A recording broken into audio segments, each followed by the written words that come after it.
शील प्रभुपाद की जय, गुरु गौरांग की जय। कल के सत्र में हमने सुना था रामानुजाचार्य जी के द्वारा यज्ञ मूर्ति का किस प्रकार से हृदय परिवर्तन होता है।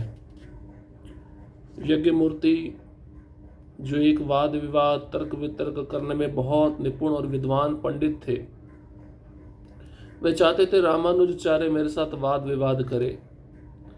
लेकिन रामानुजाचार्य जब 17 दिन तक वाद विवाद करते रहे, कुछ निर्णय नहीं निकल पाया।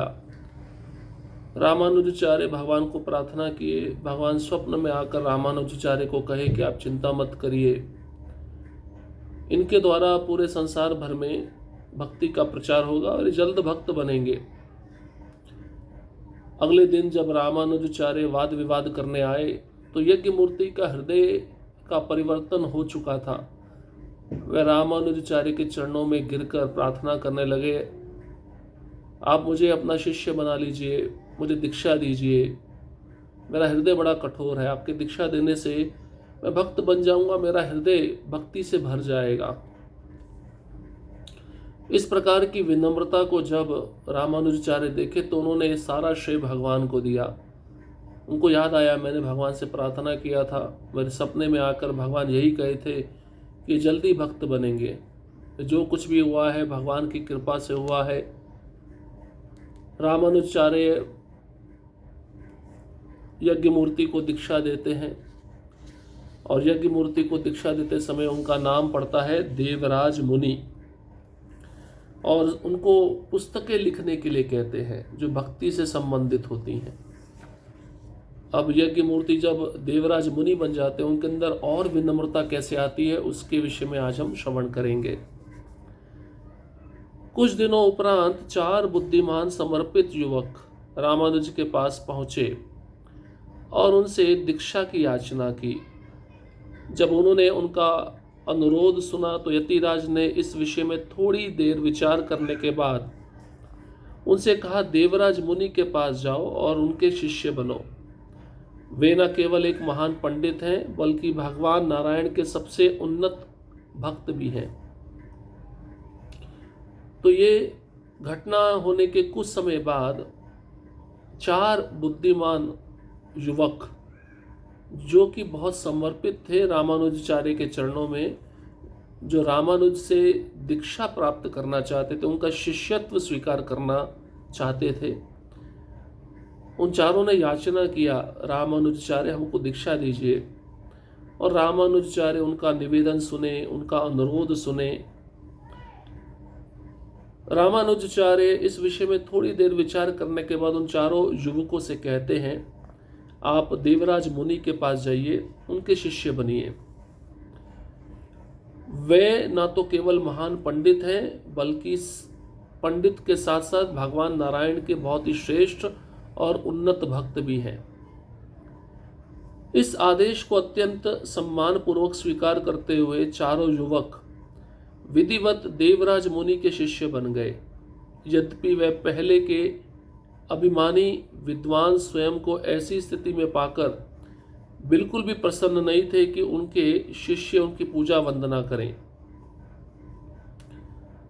तो इस आदेश को पाकर सम्मानपूर्वक स्वीकार करते हुए चारों युवक देवराज मुनि के पास पहुंचते हैं, उनसे दीक्षा प्राप्त कर लेते हैं।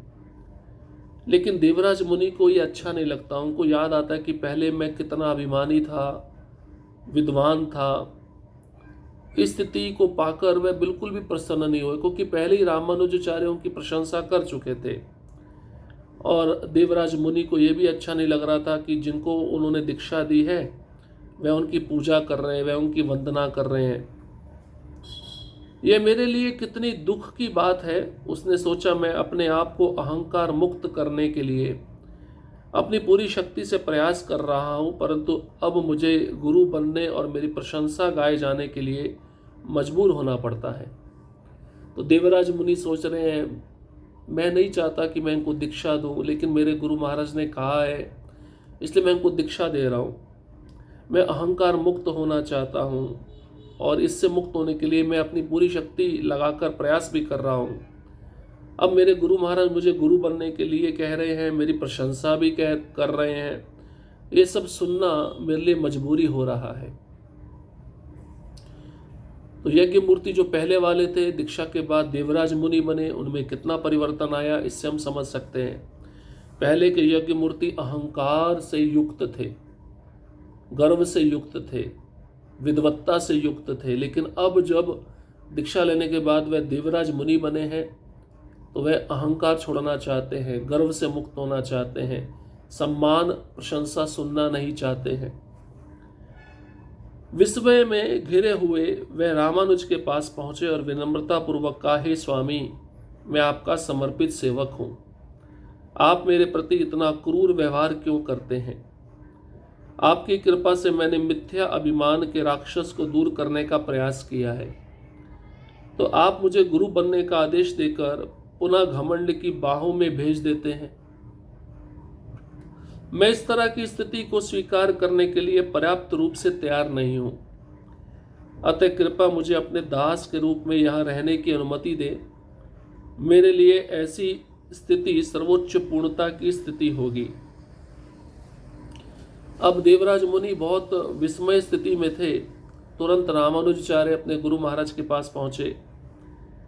विनम्रता पूर्वक देवराज मुनि रामानुजाचार्य के चरणों में निवेदन करते हैं, हे स्वामी, हे मेरे गुरुदेव, मैं तो आपका समर्पित सेवक हूं, लेकिन आपका व्यवहार इतना क्रूर क्यों है मेरे प्रति? कैसी क्रूरता? पहले मैं अहंकार से मुक्त होना चाहता था और इसके लिए प्रयास भी कर रहा हूं, लेकिन आप मेरे पास शिष्य भेज देते हैं और कहते हैं कि इनको अपना शिष्य बनाओ, तुम गुरु बनो। तो इस अहंकार से मैं कैसे मुक्त होऊंगा? ये क्रूरता आप मेरे ऊपर क्यों कर रहे हैं? तो पहले तो मैं मिथ्या अभिमान से मुक्त होना चाहता हूं, उसको दूर होने का प्रयास कर रहा हूं, मेरे जीवन से मिथ्या अहंकार चला जाए।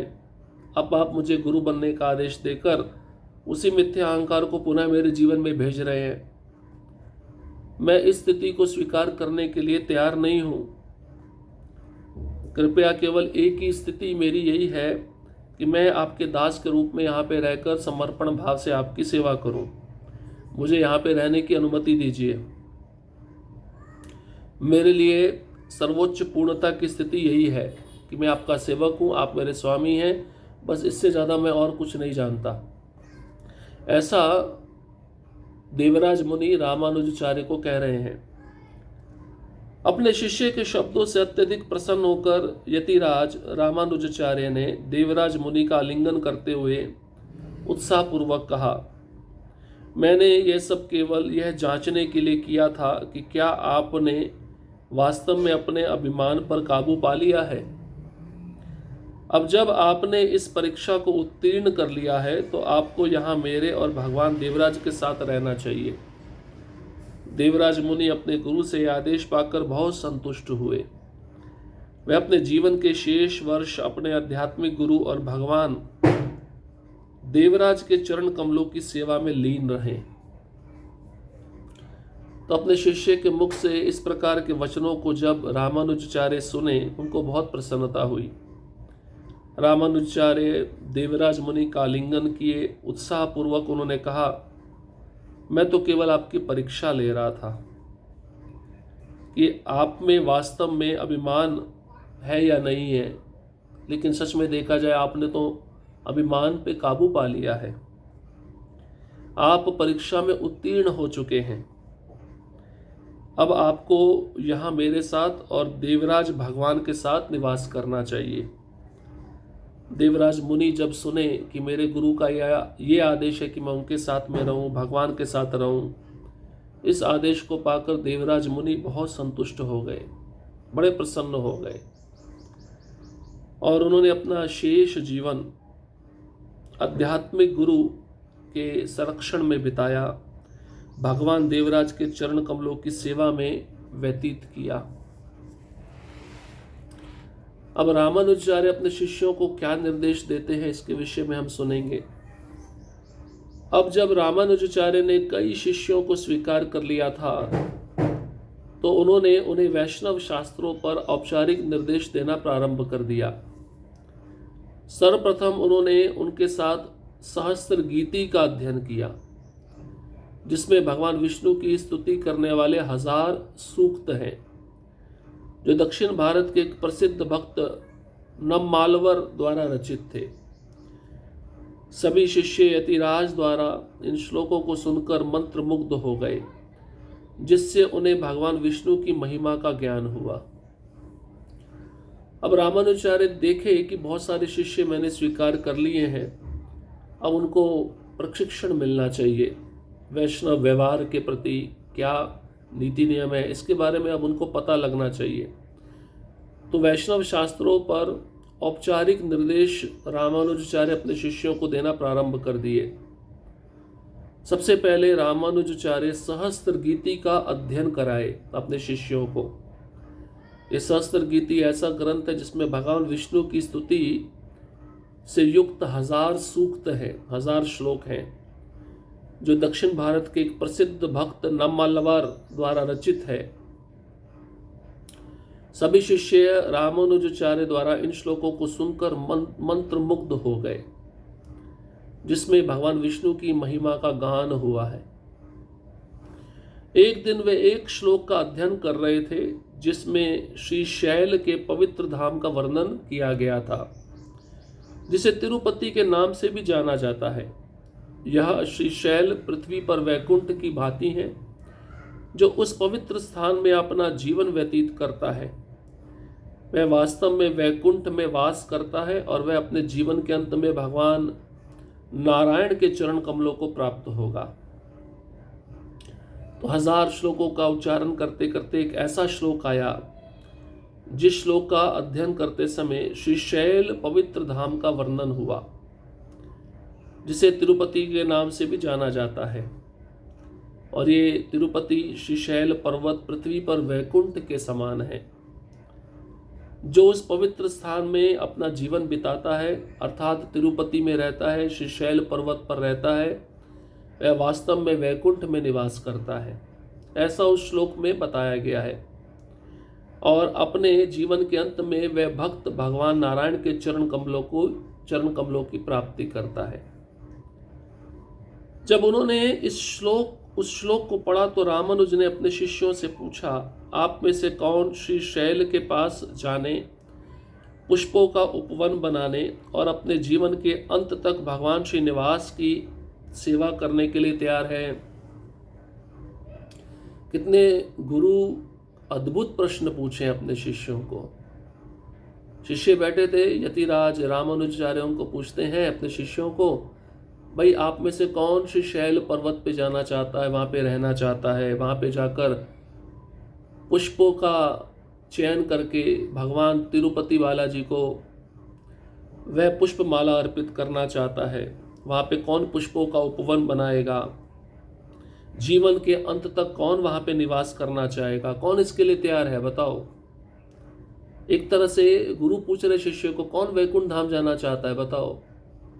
एक अत्यंत शांत शिष्य अनंताचार्य ने उत्तर दिया, हे गुरुदेव, यदि आप मुझे अनुमति दे तो मैं उस पवित्र पहाड़ी पर जाऊंगा और वहां भगवान की कृपा प्राप्त करूंगा।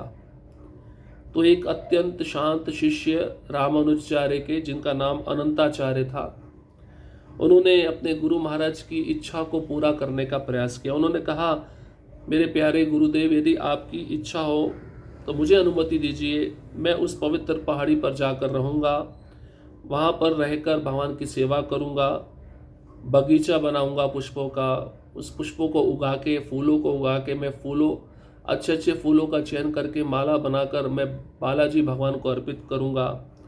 इस प्रकार से मुझे भगवान की कृपा प्राप्त होगी। क्योंकि उस समय तिरुपति में कुछ भी नहीं था, जंगल था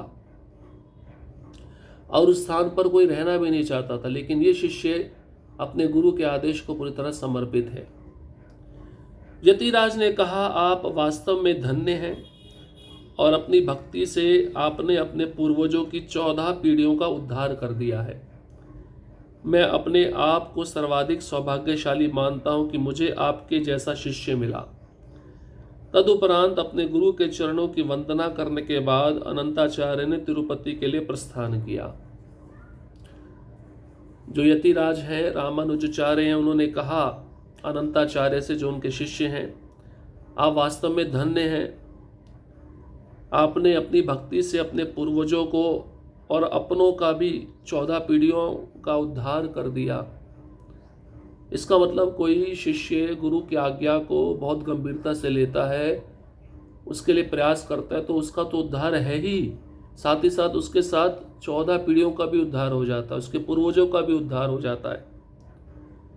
और रामानुजाचार्य देखिए कितने विनम्र हैं, कहते हैं मैं इतना सौभाग्यशाली हूं कि मुझे आपके जैसा शिष्य मिला है। उसके बाद गुरु के चरण कमलों की पूजा करते हुए, वंदना करते हुए अनंताचार्य रामानुजाचार्य की इच्छा को पूर्ण करने के लिए तिरुपति बालाजी के लिए प्रस्थान कर देते हैं। उस शैल पर्वत की ओर जाना चाहते हैं जहाँ पर केवल भगवान रहते, कोई निवास नहीं करता, एक प्रकार से जंगल है, पहाड़ी इलाका है। वहाँ पे खेत बनाना, फूलों का, सुगंधित फूलों को पानी देकर, उगाकर, चयन करके उसकी माला बनाकर भगवान तिरुपति को अर्पित करना, ऐसा भाव उनके मन में उत्पन्न हो चुका था। और इस इच्छा को पूरा करने के लिए वह तिरुपति बालाजी की ओर निकल पड़े थे। तो इस प्रकार से अपने निर्देश रामानुजाचार्य ने अपने शिष्यों तक पहुंचाए, उनको सेवा में लगाया, उनको शास्त्र अध्ययन में लगाया। तो व्यक्तिगत व्यवहारिक विधियां होती है, उसके बारे में उनको सिखाया, समझाया। अब अगले सत्र में हम रामानुजाचार्य की यात्रा और उनका प्रचार किस प्रकार से होता है, प्रचार करते समय वह कितने सारे लोगों को भक्त बनाते हैं, कहाँ कहाँ रामानुजाचार्य जाते हैं और किन किन को भक्त बनाते हैं, इसके विषय में हम अगले सत्र में श्रवण करेंगे।